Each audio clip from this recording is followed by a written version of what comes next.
railroad girl.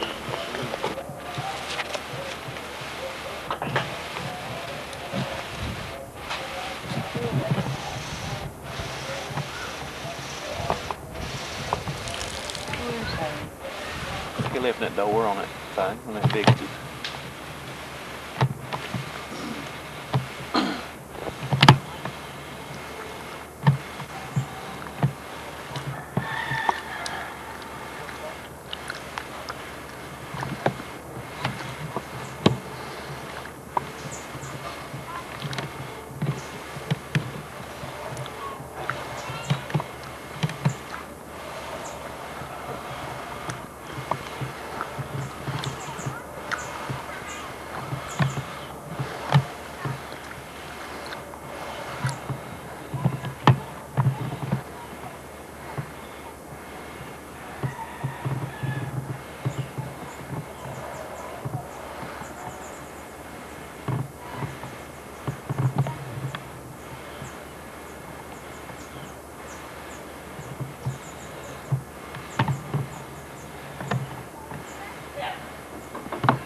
It's a robin redbreast. He's a robin.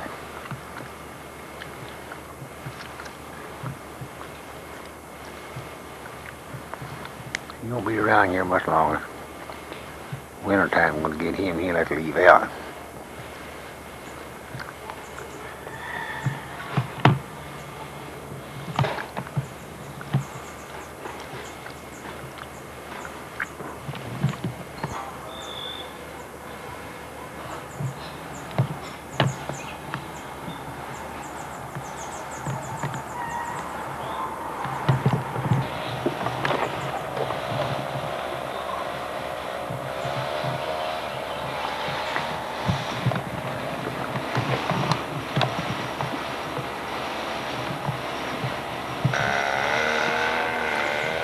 Those Keith, he's all along around the Bear Rock.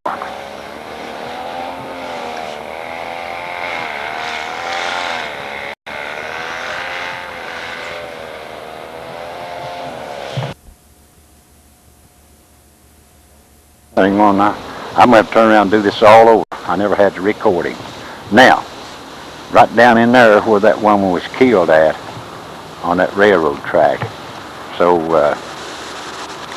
that's the old Isaiah Mullins house used to be there. We tore it down and made a better one there. Randall Aggins lives there now. And up on that hill yonder is a cemetery. And this old lady was going over this bank here, over that river there, to feed her cow or milk a cow or something or other. I don't know why they had it down there close to water, I guess. And she got hung on that railroad track there. And the train run over and killed her. So that's about the size of it here on this bridge out through here. There's a Hartley Bridge, goes around through yonder, and down through yonder goes the track to Aitonsville, Woods Aitonsville. So we're going to cut off right here now. This is August, I believe he said the 22nd, didn't he? 22nd. The 22nd day of August. And we're on the Hartley Bridge. Okay. Now we're down to the Eden Park, what we always call the Eden Park. Ain't nothing around here, no houses or anything right now. But what I'm looking at, there used to be a house set over there. I really don't remember who, but I know my grandpa lived in it, because he'd tell me about living in that old house over there. And had an uncle lived in there by the name of Johnny Porter. Old man Johnny Porter, and he was my grandmother's brother. And Uncle Johnny lived over there. He had a boy named Irvin Porter. They were teenagers. Okay, we look right back around through here on this hill. If we come around here, there was an old man by the name of J.X. Hill. Had a mine in here. And this mine was opened up right up on that bank there above that road where we come around there. That little track run out in there. And they loaded their coal there. So, but let me tell you, back up here now, there was another house right up here.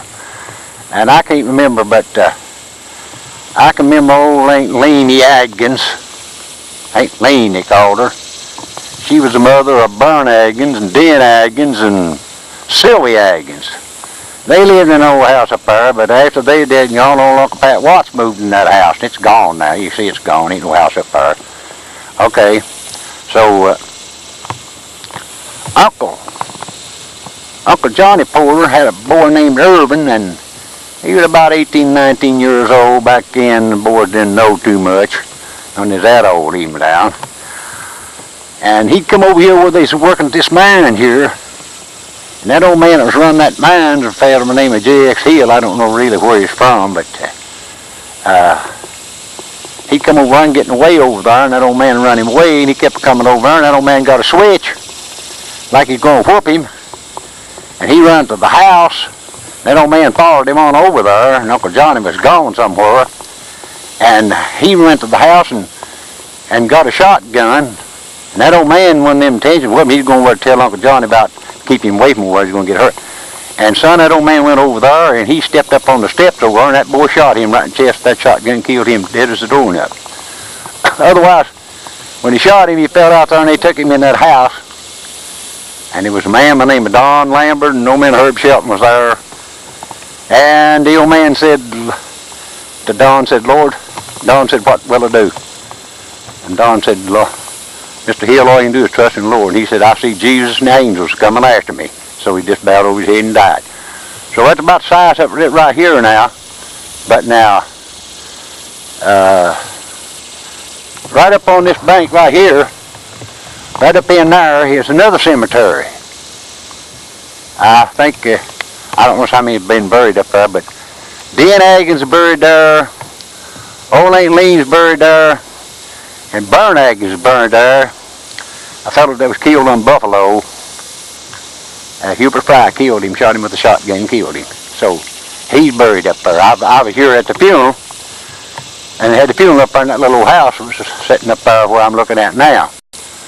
So this is the Eden Park, and this is August the 22nd, 1996.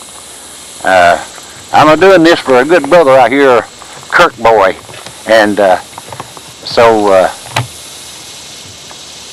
Tell me about them Aldersons. Where'd they live at? Who? Them Aldersons, them black fellers. Aldersons. They live. Okay. Now we'll have to get down yonder about that. This is August 22nd, 1996, and we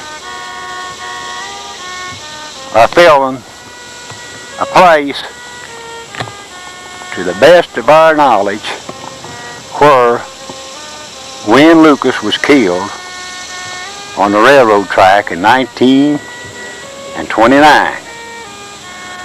What it is there now, this track is about from 3 foot higher than it was at that time in 1929, because the track been built up a lot.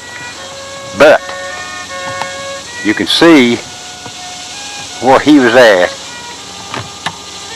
That train hit him and knocked him right over through there. And I'm not sure whether they cut both of his legs off or one of his legs. So if you want to know, this is in below the Eden Park, and that's about the nearest place that you can ever get. And I'm going to turn right back around here.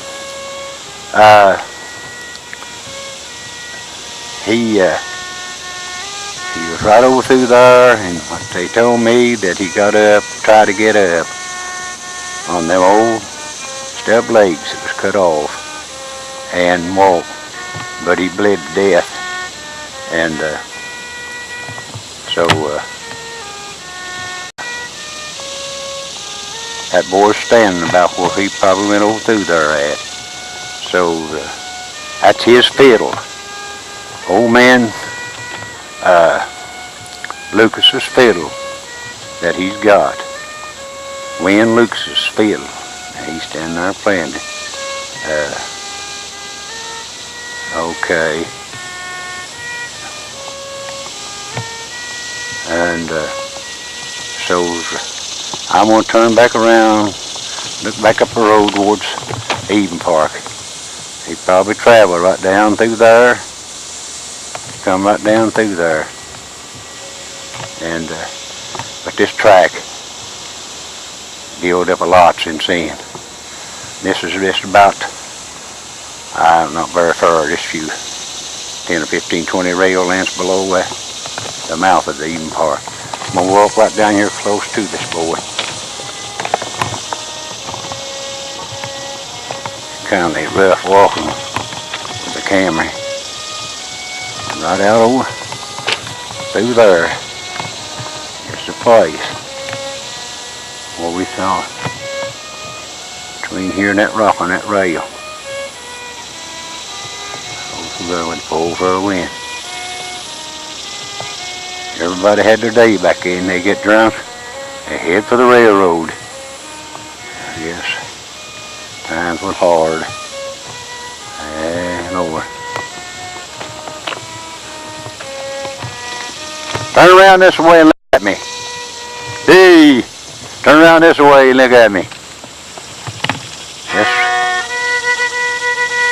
And that's the old man's fiddle he's got there. He's playing.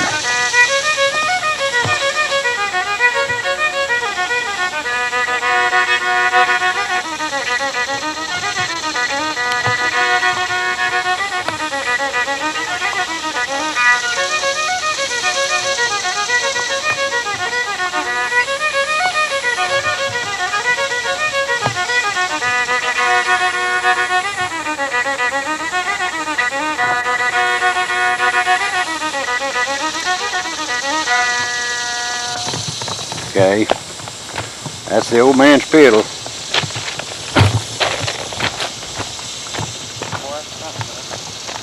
We can see over through there. I'm doing my best to show it. I never knocked that rock off on that rail. Yeah, I'll come back here. Oh, down through here. Wonder how long it took the train to stop. Would it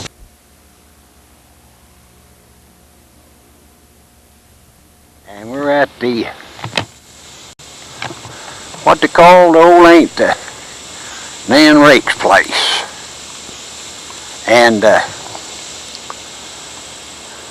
used to be a house that right over in there somewhere or another. And Mom and Dad lived in it. And I was little. Right on that brush in there is all cleaned out then, you know what I mean. And they lived in that. And so I thought to stop here. This hill here up in there was all cleaned up. There was a field up in there. You can still see the rock piles up in there, and where they farmed up in there. Don't look like it ever been a farm in there now though, does it? So right here there was a house set on Nan Rake's place, we called it, and so she dead and gone too. I don't know. So down in there somewhere where that house was at in there. So we're going to head on down to the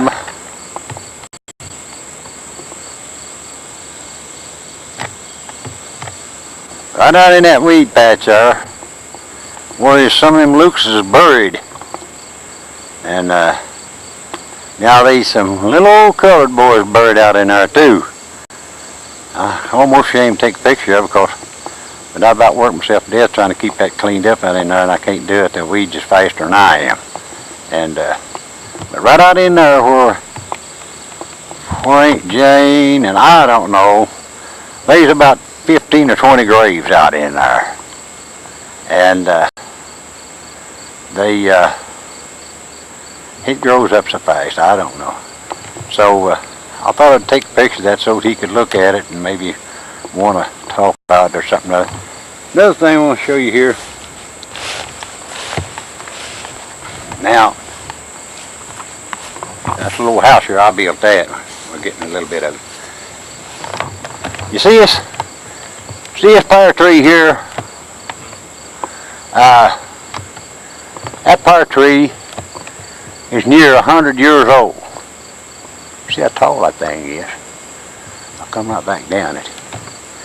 My mother and my grandpa and my mother and her dad set that tree out there. And my mom told me that when her daddy was setting that out, she was just a little old girl, maybe 5 or 6 years old, something like that. And she said, Dad said to me, he said, now Mandy, you get a hold of that tree. You hold that after he dug a hole and put it down in there. He said, you hold that tree with both hands while I cover it up. And she held it with both hands. He said, now that'll make it bear good where you hold it with both hands. I don't know where you got that at now. That sounds like a pretty good deal to me. Now this is the old Mose Lucas place. And Mose Lucas lived right out up in there. I'll walk up there in a few minutes and get a little better. We're going to come back over here this fall after the weed goes down, and I'll get a better picture of it, of this place around here. And this is the Mile Branch, and that is the right fork of Mile Branch. And over here is the left fork of Mile Branch. And Mose Lucas lived right in here. I reckon he was the man that built the old house. Let me walk up here where the old Mose Lucas house was. And you can see it.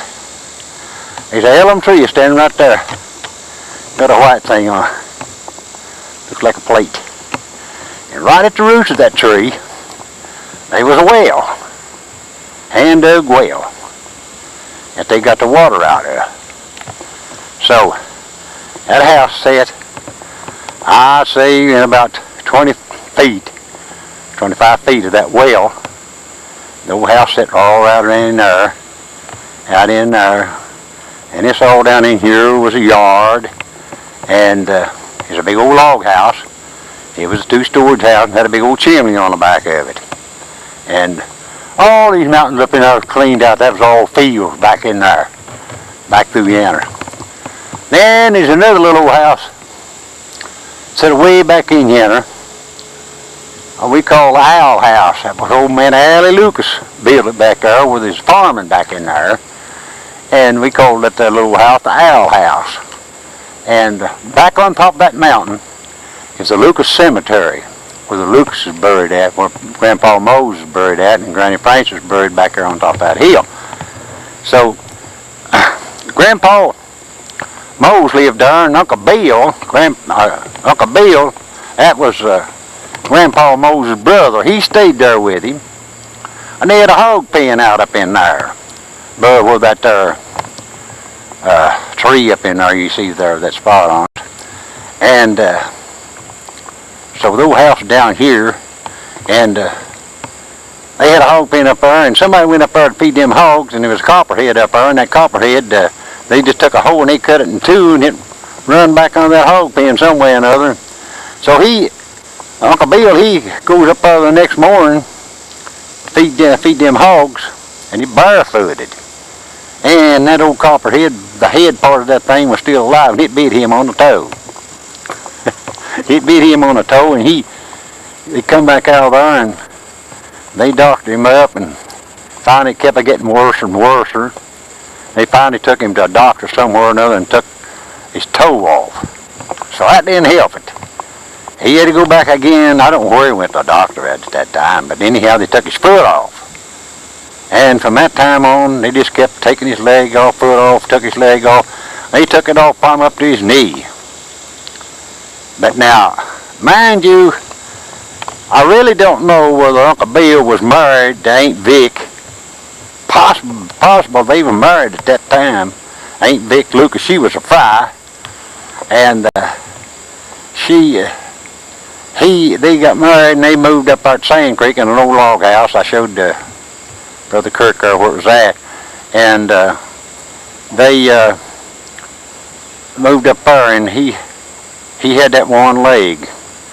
And we lived way up there across from Ernie Lambert's place up there on the railroad side, and he'd come up that road that there scooting on his tail end with a coffee sack around him, and with that there stub leg sticking up. I can remember seeing him when I was about 3 or 4 years old.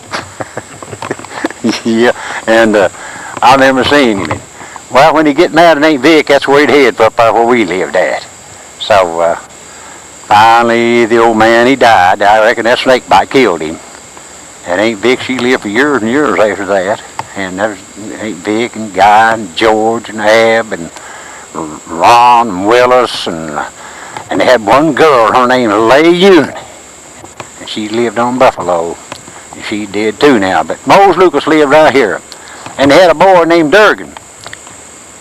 And he had the pneumonia fever. And he took the pneumonia fever, and he was down bedfast there a little while, and he kind of got better. And he had a ginseng patch back up on that hill there, planted up on that hill. And he got out and went up there to look at that ginseng patch. He had it paled in with palings, if you know what that is. And he got wet. But he come back to the house, and he took a double pneumonia, and he died, son. He died in a little bit, so. Now, Tootin' John Lucas lived here, and he had a big family too.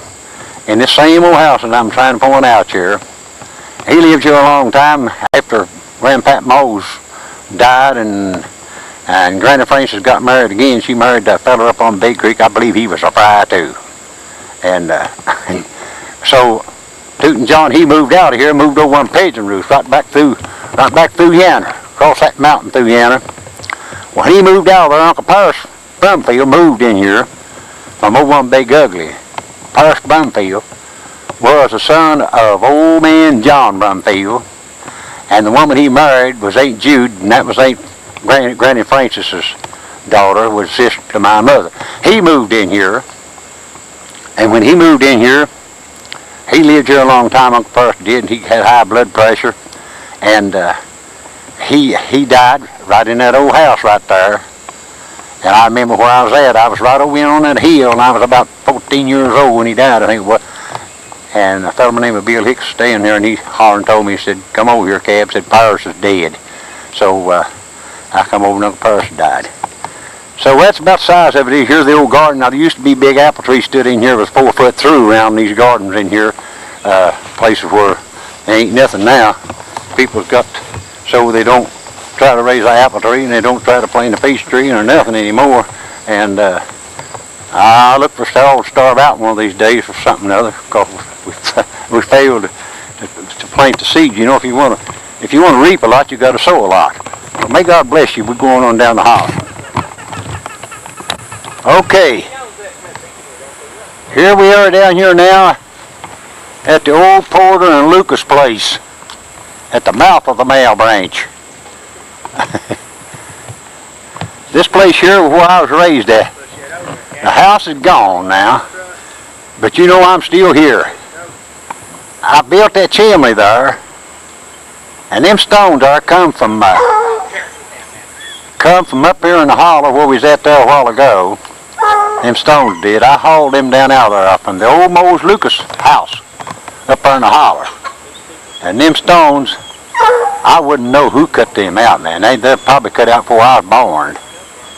And I've been here a long time. And I hauled them stones up there in that holler and built that chimney out of them stones. It was that big old chimney was up there. Here's the big old fireplace. It was about, you could put about 5 foot long stick of wood in that thing, a log in there. And they'd saw them logs up and roll them in there and have a big fire all night on that. And but I didn't make it that big down here. I'll walk out there just a little closer to that. I want to show you some of them rocks in that. If I can get it, if I don't fall down. Now you see, them rocks may not look very big on this camera, but I'm telling you, them is big rocks. And you might not believe it, but I put them rocks up there myself. See them standing up there? That's what they call the arch rock. I put them rocks up there myself, buddy. I tell you I did. I was a wheel arse of a boy at that time, but it's kind of crooked. My dad looked at that after I got it built, and he said, I believe it. That's the worst looking crooked stem that I ever seen in my life. I said, well, it don't mean no good, different, just so it puts out the heat and draws good. So I built it on the back end of that old house that sits here. And this here is where Mom was raised. This was Russell Lucas' place here. Now, Russell Lucas married Stelly Nelson. That was old man Link Nelson's girl. And they owned this place here. And there's 15 acres of it. And Dad and Mom bought it off of them for $800. And how they got that money, they lived up there below Harts on the side of a hill up there, and that double track went through here. When the double track went through here, they graded off the side of that mountain. That house they lived in slipped off on the hill, and they sued the railroad company, or the railroad company gave them, I think, maybe $1,200 for the place. And they bought this place here for $800. And this was the Russell Lucas place. This tract of land here went with the tract of land back in there, which was 160 acres of it. And that was the Mose Lucas tract of land, belonged to the Isaac Agnans and S.C. Mullins tract of land. And right back in there, if you can see that, there's a Huckleberry Point back there. Back in my young days, we used to go back there and pick huckleberries off from that point. Looks like a big blue cloud around there. Them things, that mountain was full of them huckleberries. Man, we got them canned, them boy, and eat them. I'm telling you, they were real good. Yeah, but now there ain't nothing back in there, I don't reckon. So now, right out there used to be a storehouse. Old man Russell Lucas, he had a store out there, and he brung their groceries in on a local freight, stop out there, and that unload the groceries there. He had the store there when Dad bought it. So after the store went bad, Dad turned it into a schoolhouse. There was a whole bunch of people lived around here, and they go to school out there in that little old schoolhouse. Old Aunt Annie Toppin taught school out there. Old man Kyle Toppin taught school out there. And Sheb Shelton's wife, I forget what her name was. Anyhow, she taught school there. And we played down in there in that bottom down in through there. There's a big bottom down in there. We played in that bottom, us youngs did, and all out down through there. And after the school quit, Barry Bill Vance and Smith Vance married in that, and finally they tore it down. It's gone now. Now we're down here at Mile Branch and below Sand Creek. I wanted to show you one more thing, or if I can see it, I believe move right out here, I might be able to see it. You look right through yonder now, and you can see right through yonder that gap. There used to be a telephone line went across there. And that telephone line went right straight across there, right straight down over to Gill. I'd say it's about 1.5 miles across there to Gill, but you go around that railroad, round through yonder, it's about 4.5 miles around there to Gill. But you got straight up across there, right down over to Gill. I went up across there many and many a time over at the store where old man Elmer Fry had a little store over there. And Brad Gill had a store over there, big store over there. Used to be a train station over there. Then people come out of Big Uglies Creek and they traded there with him. Let me tell you a little joke there on that. When that railroad come up through there, it come to Gill. And that's first it got, the railroad did, till they got that bridge built across Big Uglies, mouth of Big Uglies Creek down there. And they brung a little old train, and think if a train up there run on steam, he'd go, and he got up there, and there was a lot of people come out there, and Big Uglies to see that train. And that old engineer, he seen all that crowd gathered up there, and that little old engine was going, They said, you listen to that, they've run that poor little thing to death, said. And yeah, they've run to death listening to getting his breath. And so that old engineer, he barked down on that whistle real big and loud and said, you better get out of the way. He said, I'm going to turn around now. He said he blowed that whistle, said them people took that Big Uglies Creek. He thought he was going to turn that engine around, turn it on that track. They didn't know what was going to go on. They scared them half to death. They were all left out. But they couldn't turn it around, you know. There wasn't no turntable there. So that was just kind of a joke that they told on them people over there. I don't know. Old man Albert Gill, Elmer Fry, old man Andy Cypher, Brad Gill, Mamie Gill, all up Big Uglies Creek, Lynn Huffman, Vincent Hatfield, and Stonewall Fry, and Ed Runnels, Dad Runnels' daddy, and John Brumfield, and you go on up in there, and them Smiths and Furls, all up through Big Uglies Creek, all in there everywhere. So that's going to be about the end of the tape here, and I hope you got a little something out of this tape. Now, right here where I was raised at, we moved here when I was in 1929, and my mama was Lucas, old Lucas's daughter. Lived right out in that hollow where I showed you there.